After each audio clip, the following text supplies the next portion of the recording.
prepare for SSB without any coaching? मैंने 2 जगह से कोचिंग करी है, ऑनलाइन ऑफलाइन, और ये कह सकते हो कि खुद से भी काफ़ी प्रिपेयर करा है। तो तुम मुझसे चीज़ें सीख सकते हो या जो मैंने गलतियाँ करी हैं वो नहीं कर सकते हो। अब तुमने पूछा है कि भैया घर पे बैठना है और कोचिंग नहीं लेनी है। ये तुमने पहले ही डिसीजन ले लिया तुम लोगों ने, है ना, कि मैं कोचिंग नहीं लूंगा और मैं खुद से प्रिपेयर करूंगा, इसीलिए तुमने ये सवाल पूछा है। तो भैया इसका मतलब तुम समझ चुके हो कि घर पे बैठ के भी तैयारी हो सकती है। समझ गया ना तुम, क्योंकि 25,000 में तुमने वही चीजें करनी है जो तुम कमरे पे बैठ के कर सकते हो। बस एक डायरेक्शन तुम्हें चाहिए, तो उसके बारे में मैं तुम्हें बताता हूँ। कोचिंग जाके मिलता क्या है, तुम्हें कोचिंग में बुलाएंगे, है ना, फिर तुम्हें चीजें बताएंगे कि एसएसबी में क्या चीजें होती है। लाइक पहले दिन पीपीडीटी, इतने दिन का प्रोसीजर होता है। पहले दिन पीपीडीटी, ओआईआर, ग्रुप डिस्कशन, फिर तुम स्क्रीन इन हो जाते हो, जो नहीं स्क्रीन आउट हो जाते हैं वो घर चले जाते हैं। फिर तुम स्क्रीन इन हो गए तो साइकोलॉजी, जीटीओ, फिर इंटरव्यूइंग ऑफिसर तुम्हारा इंटरव्यू लेगा। समझ रहे हो तुम चीजें। फिर उसमें तुम्हें और अलग अलग टेस्ट के बताएंगे कि इंडिविजुअल ऑब्स्टेकल होता है, इसमें क्या बोलते हैं, मल्टीपल चीजें होती है, ठीक है, साइकोलॉजी और डीएटी, डब्ल्यूएटी, इन सब चीजों के बारे में इंट्रोडक्शन देंगे, बताएंगे। फिर तुम्हें एक बुकलेट देंगे, तुम्हें बोलेंगे कि अब जाओ, ये तुम पे पिक्चर दिखाएंगे तुम्हें 30 सेकंड्स के लिए और तुम इसके बारे में लिखना शुरू करो, ठीक है। फिर तुम स्टोरी लिखोगे, वो टेस्ट दोगे, फिर वो तुम्हें बताएंगे कि तुमने क्या क्या गलती करी है। बस इंटरव्यू किस दिन होगा, एक इंटरव्यू होता है जनरली, तुम वहां पे गए और फिर तुमने इंटरव्यू दे दिया, तुम आ गए वापस। ये सारी चीजें हुई, सारे टेस्ट तुम्हें बताएंगे, कंडक्ट कराएंगे, एक बार 2 बार कराएंगे, ठीक है, इंटरव्यू एक बार होता है। फिर तुम्हें तुम्हारी रिपोर्ट बना के दे देंगे कि तुम्हें ये कमी है और तुम्हें ये इंप्रूवमेंट की जरूरत है, ठीक है। अब यही चीजें तुम घर पे बैठ के करनी है तुम्हें, ठीक है।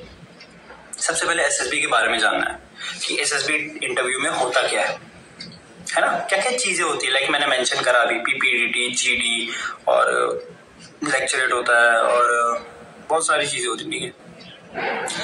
इनके बारे में जानो कि इन चीजों में होता क्या है, इनको परफॉर्म कैसे करना है, उसके बारे में बताऊंगा, परफॉर्म के बारे में, ठीक है।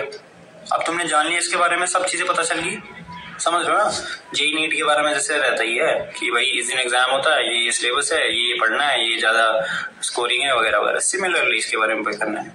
अब तुम्हें पता चल गया एसएसबी में हो क्या रहा है, अब तुम्हें जरूरत है कि खुद से प्रैक्टिस करने की, समझ गए। सिमिलरली जैसे सिलेबस खत्म कर दिया जेई नीट का और अब खुद से तुम प्रिपेयर करने बैठ गए, सवाल लगाने बैठ गए। अब ऐसे करना है, माहौल बनाया है। सवाल कैसे लगाओगे, देखो बुकलेट आती है मल्टीपल, मेरे पे रखी है, वहाँ टेबल पे रखी हुई है, ठीक है। कमांडर एनके नटराजन की बुक है, रिटायर्ड, तो उस बुक से तुम प्रैक्टिस कर सकते हो। या फिर कोई अलग अलग पीपीडीटी की वो चलती घूमती है टेलीग्राम पे, ऐसे स्क्रॉल मारना, मिल जाएंगी तुम, पत्तेरी मिल जाएंगी, इतनी घूमती हैं कि तुम, है ना, था सागर है पूरा।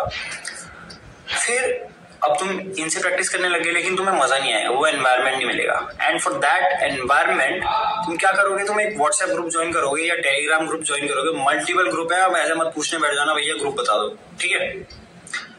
ग्रुप ज्वाइन कर लिया, वहां पे मीटिंग के लिंक आएंगे, स्टोरीज आएंगी, पिक्चर्स दिखाएंगे तुम्हें, लिखो स्टोरीज, तुम लिखो, सेंड करो। अब देखो, जो बंदा ग्रुप चला रहा है या जो वहां पे अथॉरिटी है, वो तुम्हारी स्टोरी भले ही चेक ना करे, लेकिन मल्टीपल बंदे ऐसे होंगे ना जो तुम्हारी हेल्प कर सकते हैं। भले तुम ऐसे मत सोचो कि, है ना, जैसे मैं हूँ भाई, मैं कोई इंटरव्यू ऑफिसर नहीं हूँ, मैं जीटीओ नहीं हूँ, मैं साइकोलॉजिस्ट नहीं हूँ, है ना, मैं तुम्हें बता, मैं डीआईपीआर से सर्टिफाइड नहीं हूँ बंदा। बस मैं तुम्हें अपने एक्सपीरियंसेस बता रहा हूँ, एक्सपीरियंस के बेस पे जो चीजें मैंने गैदर करी है, जो नॉलेज गैदर करी है, वो तुम्हें डिलीवर कर रहा हूँ ताकि तुम्हें ऐसे पैसे खर्च करने की जरूरत ना पड़े। अंडरस्टूड। ये सारी चीजें करनी है। तो तुम्हें वहां पे भले ही इतना अच्छा रिव्यू ना मिल सके, लेकिन कई चीजें ऐसे होंगी जो तुम्हें खुद समझ में आएगा, यार ये मैं गलत कर रहा हूँ।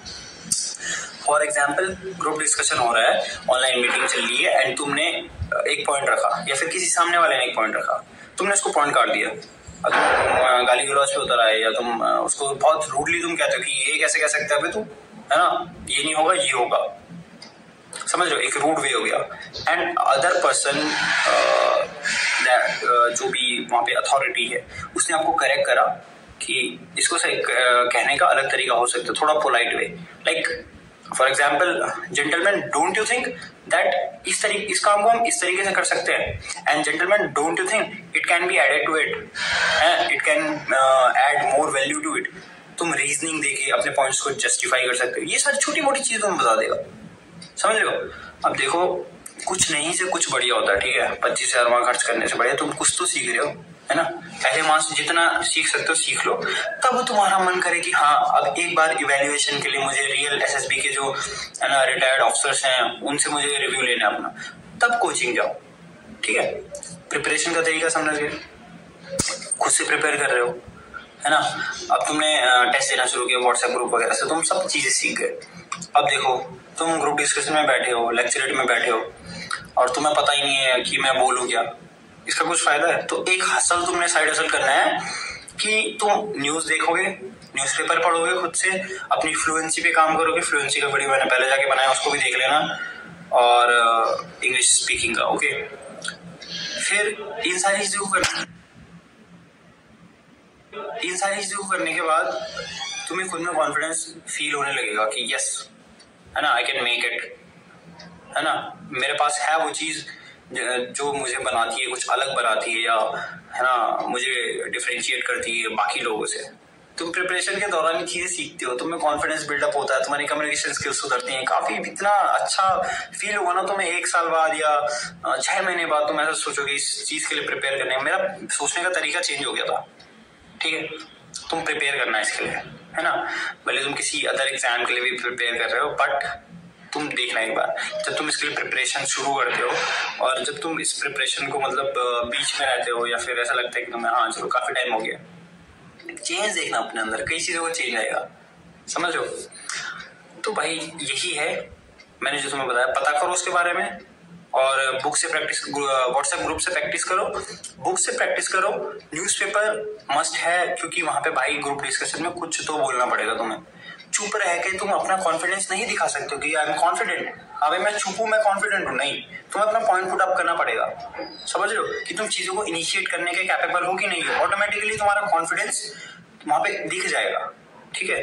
और तुम्हें अपने आप को क्या बोलते हैं प्रेजेंट करना ही नहीं आ रहा है, तो तुम कैसे बताओगे कि sir I am determined, I am hard working, I am confident, काम एंड एवरीथिंग, जो भी तुम चीजें वो करते हो, है ना।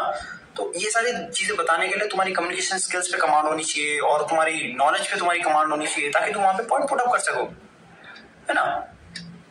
जानते हो मैं कि नॉलेज और फिजिकल स्टैमिना कह सकते हो कि लीस्ट या सॉरी हाईली ट्रेनेबल क्वालिटीज है, कि कम टाइम में डेवलप हो सकती है, बट क्यों ना हम उसको पहले से प्रिपेयर करके जाए ज्यादा मार्क्स खींचने के लिए, है ना। समझ रहे हो मेरी बात को। तो ठीक है, ऐसे करके तुम प्रिपेयर करोगे, और उसके बाद तुम्हारा मन करे तब कोचिंग जाओ। पहले सारी चीजें सीख लो, है ना। मॉक टेस्ट देते हो, मान लो किसी एग्जाम के लिए प्रिपेयर कर रहे हो, तो पहले दे देते हो, या फिर पहले पूरा सिलेबस पढ़ते हो तब मॉक टेस्ट देते हो, बताओ, समझ गए। तो how to prepare for SSB interview without coaching, तुम्हें समझ में आ गया। समझ में आ गया तो यहाँ पे कमेंट में लिख देना कि हाँ भैया मेरी समझ में आ गया, और मैं इस पे काम करूंगा, जो चीजें आपने बताई हैं उन पे मैं काम करूंगा, समझे। चलो ठीक है, जय हिंद।